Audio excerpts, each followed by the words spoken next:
Hi అండి, అందరికీ నమస్తే. మనం ఏపీ క్యాపిటల్ పరిధిలో మంచి ఇన్వెస్ట్మెంట్ చేయాలనుకుంటున్నారా? అయితే కనుక మీకు 40 ఎకరాలు సిఆర్డిఏ అప్రూవ్డ్ వచ్చి స్పాట్ రిజిస్ట్రేషన్కి రెడీగా ఉండి మరియు గజానికి 10,000 లోను అవైలబిలిటీతో అటు క్యాపిటల్ బోర్డరు అంతేకాకుండా ఇటు గ్రేటర్ గుంటూరు మున్సిపాలిటీ పరిధి రెండు, అంటే ఎటువైపు డెవలప్మెంట్ నుంచి అయినా సరే ల్యాండ్ డబుల్ ఇన్వెస్ట్మెంట్ అయ్యే విధంగా ఉన్నటువంటి ప్లేస్ అండి. ఇది వచ్చేసి మనకి లామ్ దగ్గర లొకేట్ అయ్యి ఉంది.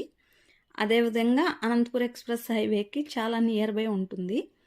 ఇక క్యాపిటల్ బోర్డర్ పెదపరిమిని ఆనుకుని ఉంటుంది. ఇటు తాడికొండను కూడా ఆనుకుని హైవేకి కూడా జస్ట్ నేషనల్ హైవేకి కూడా ఒక 6 కిలోమీటర్ల దూరంలో ఇటు గుంటూరు మున్సిపాలిటీ పరిధిలో అదేవిధంగా క్యాపిటల్ బోర్డర్లో ఉన్నటువంటి ఈ వెంచర్లో స్పాట్ రిజిస్ట్రేషన్ ప్లాట్స్ రెడీగా ఉన్నాయండి సేల్కి. పైన స్క్రోల్ అవుతున్న నెంబర్కి కాల్ చేస్తే నేను పూర్తి వివరాలు చెప్పగలుగుతాను.